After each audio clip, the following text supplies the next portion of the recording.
Those wheels are ridiculous. Last episode we put the MX5 through its paces at Hampton Downs, ahead of the Taupo round of Superlap.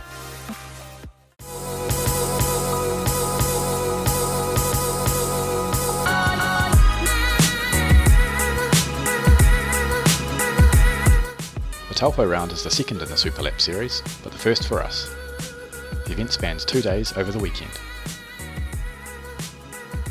Having never raced at Taupo before, we headed down a day early to squeeze in some practice during a private track day.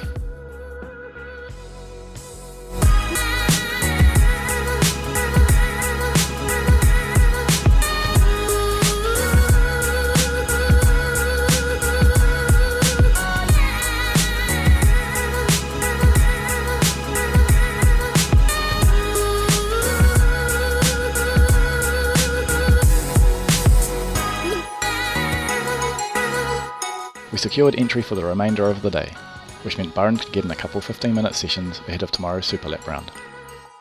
Whoa, hang on a sec. What the heck are those?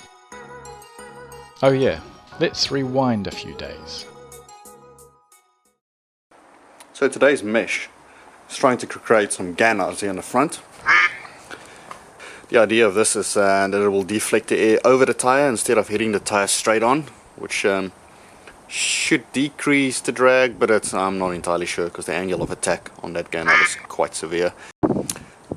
I've just mocked up the gannards with some sheets of paper, and it's actually going to get built from polypropylene. It's a kind of an industrial style plastic.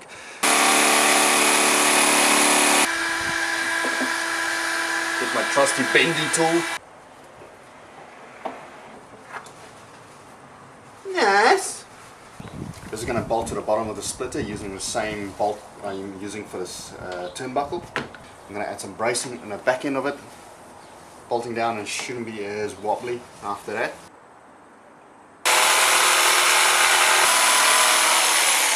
My rangy way of making sure things are square, although I'll try and make it square and it will probably still come out crooked.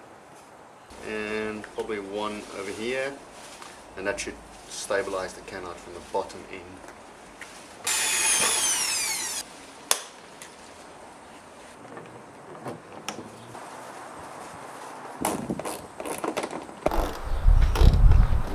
Both sides on, looking good. But how will they perform? That is the question. That is the question. We wouldn't find the answer to that question until Sunday. In the meantime, Barend headed out for a few practice sessions.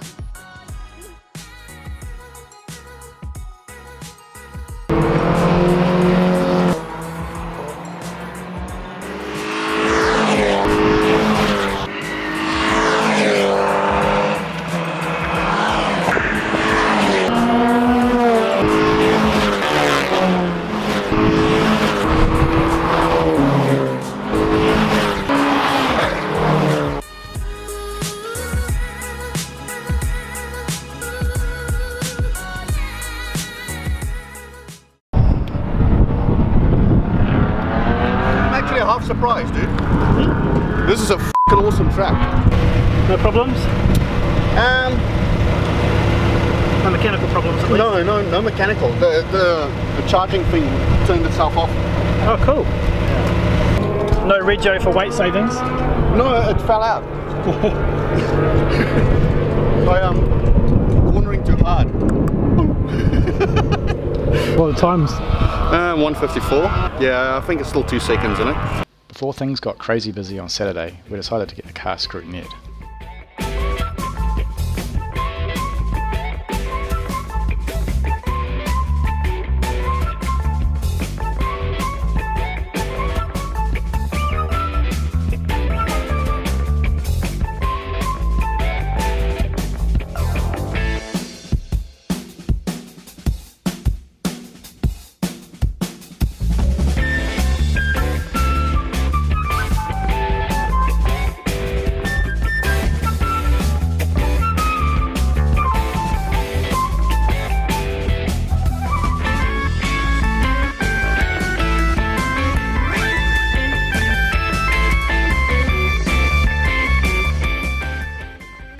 Scrutineering done.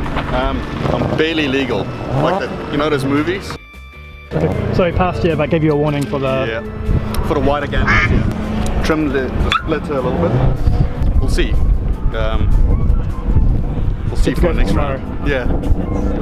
See what everyone thinks. At this type of event, we live by Schedule A of the NZ Motorsport Manual, which is basically a safety bible.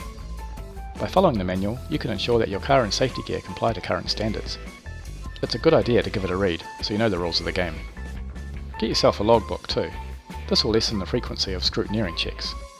If you've never been through the scrutineering process before, get in contact with your local car club and ask to have your car looked at, away from time constraints of an event.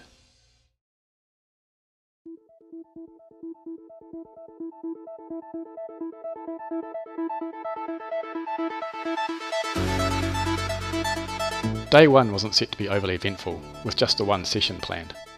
We were split into 4 groups based on an estimated pace around the track. A loudspeaker gave drivers the word to line up, as the Superlap rounds were about to get underway.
After weeks of preparation and hard work, the MX5 was finally out competing in Superlap.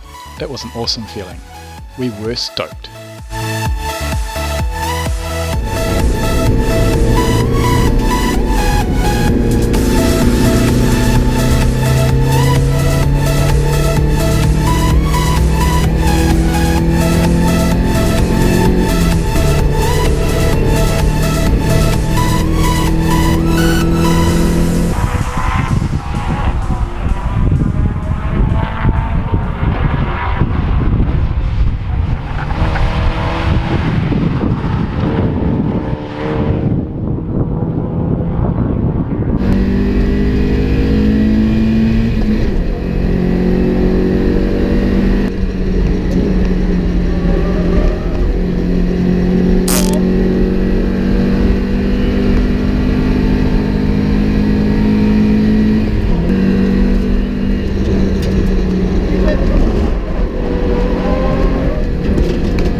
First time out at Taupo track, and yeah, it went alright, I guess. Got 3 clean laps in, but on the second lap I thought I was on a real banger, but messed up the last corner. Messed up my entry and couldn't get in my car and get correct gear. Did a big slide, so yeah, messed it up. But it's all good. Probably would like to get into the 153s, 152s. No, I think 152 is a little bit optimistic. We started really early in the morning, 9 o'clock. So yeah, track's going to be cold and yeah, fresh. So we'll see how that goes.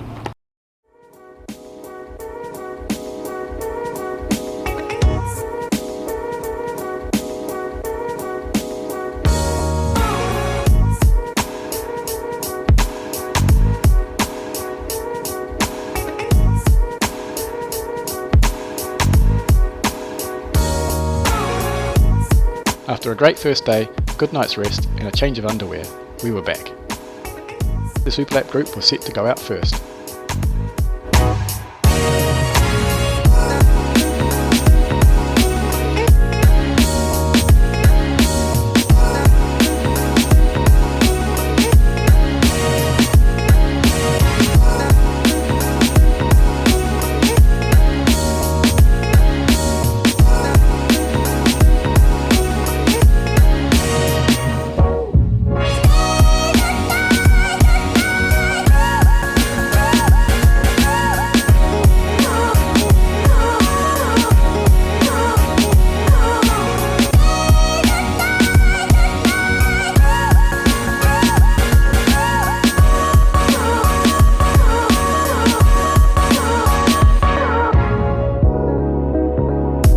Today is day 2 of Superlap New Zealand, and yeah, so yesterday times wasn't as great as I expected, but after talking to some sports car boys, they reckoned my homemade Ganars made with a 6-pack of beer and some plastic didn't really do the job. The angle of attack was too much. I thought as much, but hey, you live and learn, right?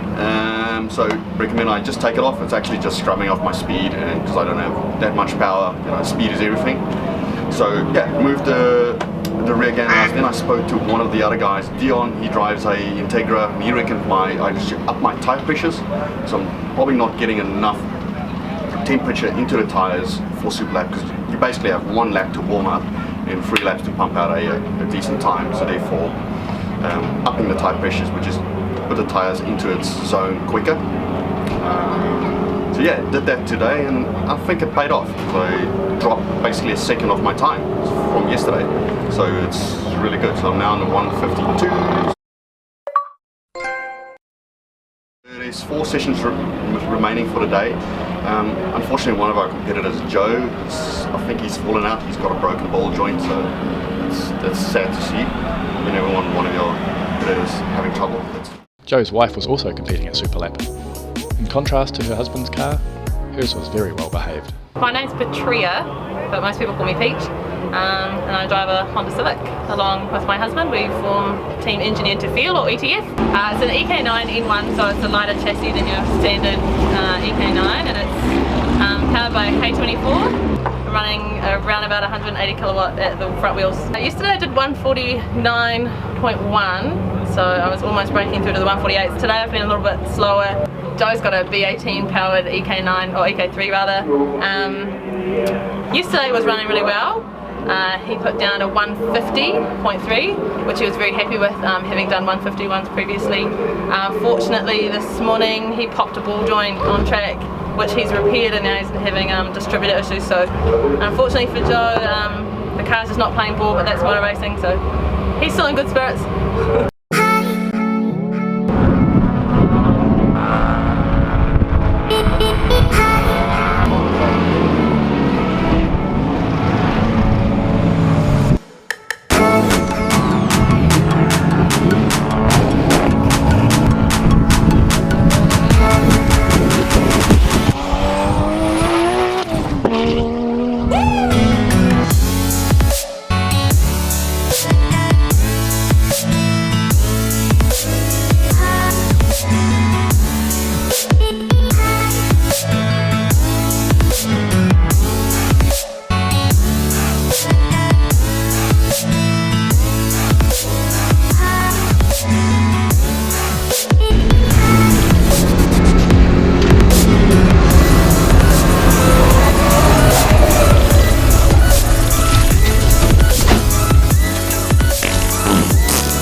you ever come off around the track, do yourself and everyone else a favour and try to dislodge any kitty litter on the grass before re-entering the tarmac.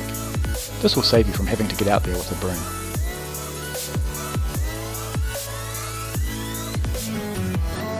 It's also a good idea to check your car out afterwards. That stuff gets everywhere.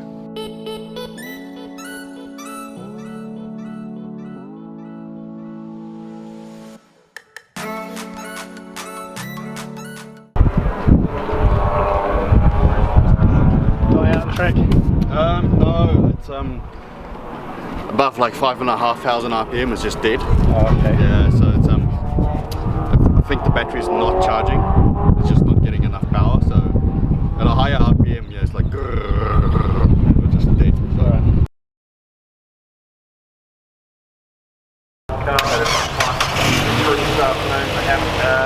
What do you reckon the race this afternoon? Cool. We'll go. Off to Repco. Woohoo. We only made it as far as the front gate before the MX5 died again. So we left her where she lay, jumped in the Fozzie and grabbed a fresh battery from the local Repco. With a new battery in place, we chucked on the dodgy as street wheels and headed off for gas. So we're here 5 minutes down the road from Taupo racetrack. Not doing so well on the MX5, the battery's just doesn't want to charge. So we picked up a new one and that's got the car running at the moment. But how far that gets us is anybody's guess. So Barend's got a funny idea which may just do it if it doesn't kill me. What we're going to do is we're going to load up the jumper cables, run them into the cab and charge the other battery from the Forester. In case the other one dies, we'll just swap them around and keep doing that. It's so dodgy it may just work.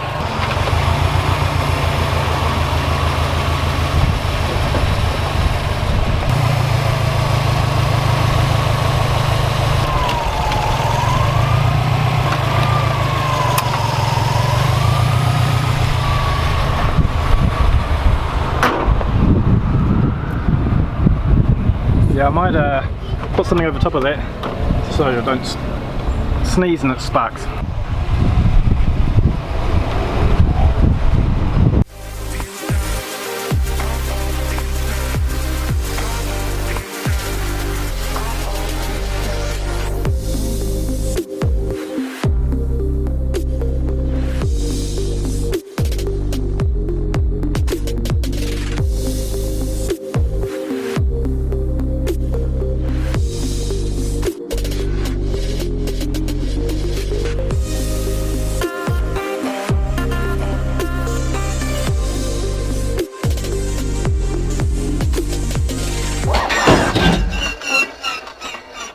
We nearly made it. Nearly? 45 minutes to Auckland, not too bad.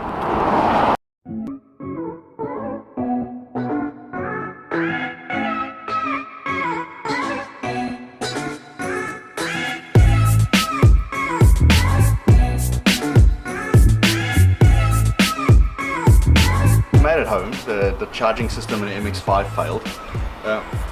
It started going wonky on the way down. It was intermittent, it would work and not work. Every time it did a skid, it would work.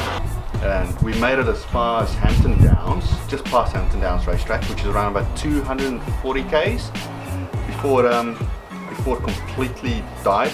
As I was winding down my window because it started raining, the car was just dying. So yeah, cool. Yeah, we're safe, home safely.